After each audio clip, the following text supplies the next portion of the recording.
Wanted to solve this, why didn't they do it when they had bicameral majorities? It's a fair question, too. I'm glad you're there.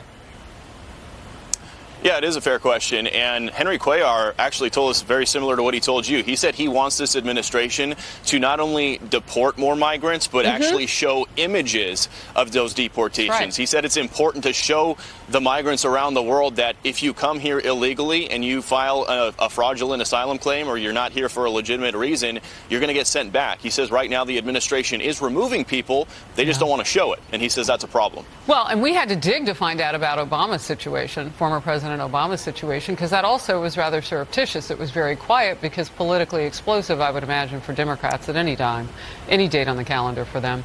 Bill, thank you very much. Appreciate it. You set us up for a great conversation here. Jason Rantz, radio talk show host for KTTH in Seattle. Jason, really at a very simplistic level, and Cuellar saying it, of course, we both agreed Washington, D.C. is not listening to him, but others, too, from both sides of the aisle, can't miss the fact that we need to enforce our laws.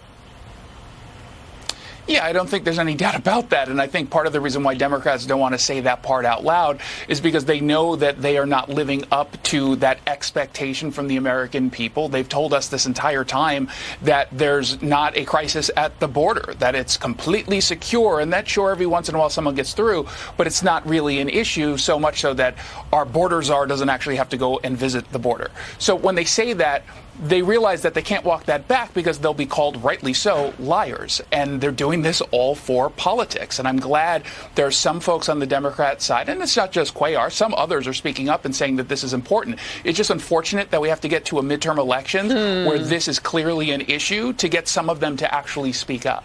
So I interviewed and what we're looking at right now was a busted up suspected smuggling ring. And there were Americans who were in the car driving who are the suspects in this, picking up illegals already dressed in camo, which the cartel tells them to wear so that they can hide out until they're picked up. Yep. So I wanted to explain the exclusive video that you're seeing to the left. But, you know, what's also complicated about this has to do with the fact that if there's any compunction to do this, it only comes 36 days out to deal with it from a midterm election. And there's no, like, plan or anything. It's just that a few people on the left are willing to talk about it.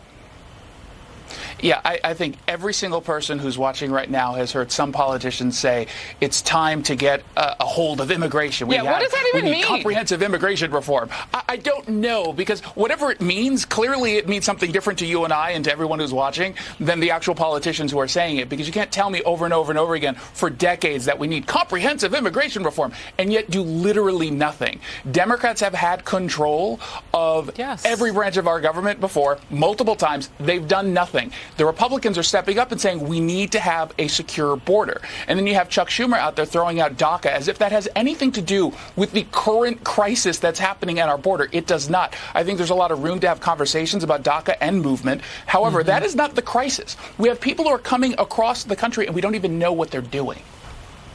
900,000 of them. 900,000 of them who did not want to be counted.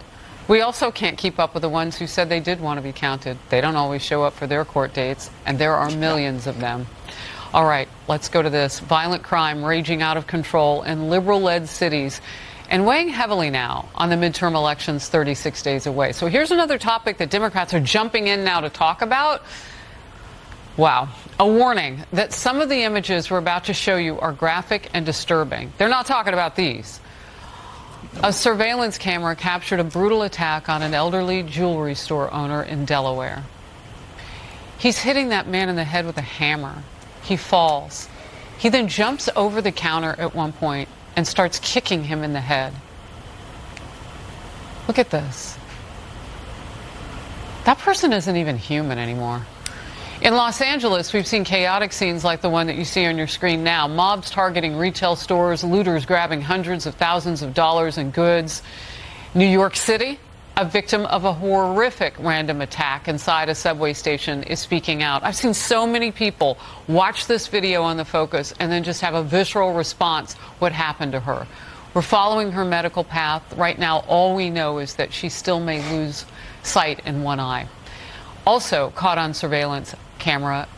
Watch this.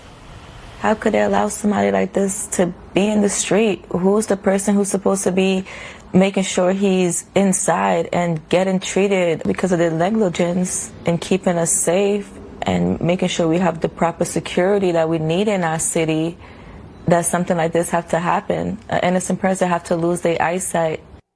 Elizabeth, we pray for your recovery. A blistering headline in the Washington Examiner reads this way: Democrats have earned their soft on crime reputation. When you ask them, it's crickets, though. You do, although I know that like DA Larry Krasner from Philadelphia came out and said, actually, we're doing a bang-up job. It is amazing here, but go to some of the MAGA states. It is a wonderful sleight of hand because they'll point to stats that show like Missouri is the #1 state for violent crime. Yeah, it's being driven by the Democrat-run cities, Kansas City and St. Louis, which account for almost half of all of the homicides in the entire state. So we clearly know what's to blame. They are reluctant to say anything because they believe, I think, that this has justified this pain in the short term because their long-term plan is to reimagine public safety, which in the short term means we're less safe. But they think in the long term means this utopia of anti-racist policies that will, change the criminal justice system for the better. It is clearly not working, and voters are taking notice. Yeah, well, look, even Jen Psaki, former White House press secretary for Joe Biden, said if you back him, if you stay yoked to him, you're in trouble, and pay attention to crime, by the way. So we'll see what happens. Jason Rantz, always great to see you. Thank you. Thanks, Harris. Biden's student loan bailout now testing the